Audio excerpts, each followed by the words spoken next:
Now, the astonishing thing is that the Albanese government should have known months ago that it might actually have to release these people, but did nothing.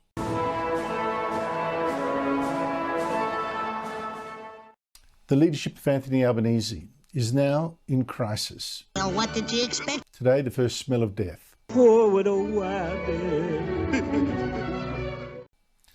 In fact, it was probably the government's worst day yet, with the opposition now even rewriting the government's laws to fix Albanese's latest disaster, while the Prime Minister himself is off overseas yet again. Question is, who needs Albanese then?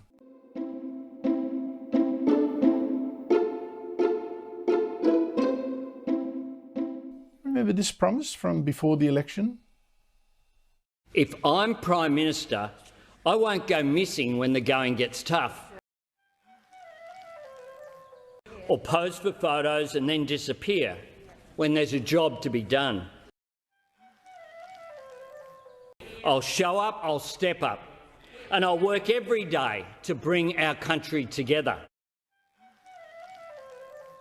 Well, that promise now looks like an absolutely sick joke.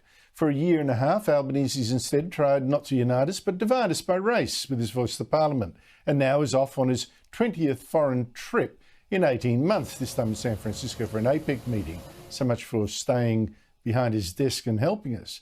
Meanwhile, he has left behind the most astonishing political disaster I can recall, releasing 84 foreigners from detention, including serious criminals, without any proper controls over them. And there are potentially 340 more like them that may be free too, after the High Court a week ago told the government it had to release every foreigner in indefinite detention who could not be returned to their countries, either because they wouldn't be taken back or they didn't want to go back. Or maybe they faced execution. Now, I've already told you some of the people who have been released. 3 murderers, would you believe it, including an assassin who shot a young mother and then blew up her body with explosives, rapists and other sex offenders, including one man who raped a 10-year-old boy. Well, that it's disgusting, obviously.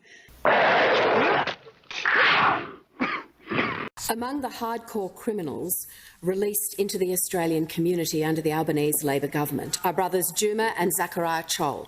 They've been in detention since 2014, where they've been held for fracturing a man's skull with a baseball bat. And that is not all. But wait!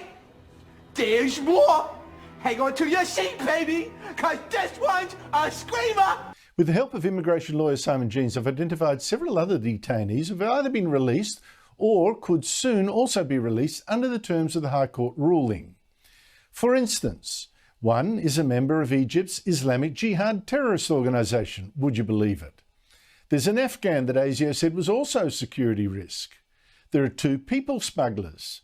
There's a Zimbabwean who committed more than 30 offences, at least one while armed, and then said, well, you can't send me back, I'm a refugee. Another, an Iranian, committed 2 sexual assaults and claimed he couldn't go back to Iran because he converted from Islam to Christianity. That's a very popular little dodge. And a South Sudanese man convicted of very serious family violence. It's amazing, dumped on our streets. Some of these might actually, though, be among the 8 people the government is still refusing for now to release. So, but then again, who knows? I mean, the government isn't telling. Now, the astonishing thing is that the Albanese government should have known months ago that it might actually have to release these people, but did nothing.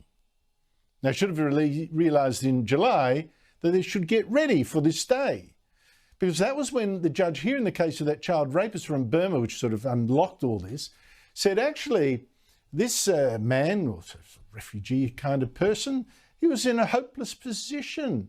She said there was no likelihood of being released. The government was then trying to get the US to accept him instead, but what are the odds that they accept a child rapist, right? And this judge said, it does trouble me that while this case is before the court, no one may be turning their mind to the inevitable deterioration of a person who is in a situation of hopelessness. Ding, ding, ding, alarm bells should have been ringing with the government that the High Court could soon rule, let them go. And, you know, maybe it should prepare for exactly that. But it didn't. And you've got to ask, was Anthony Albanese distracted by the voice? You know how much effort he put into that. Or by his constant travel overseas.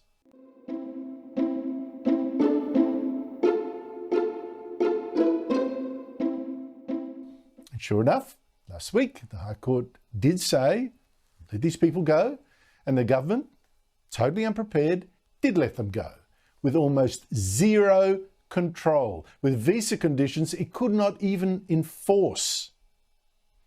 Now, for heaven's sake, we're actually talking dumping murderers in our streets, rapists in our streets, and an assassin, maybe a terrorist. Who knows? I mean, it's absolutely stunning that the Prime Minister just flew off, leaving this mess.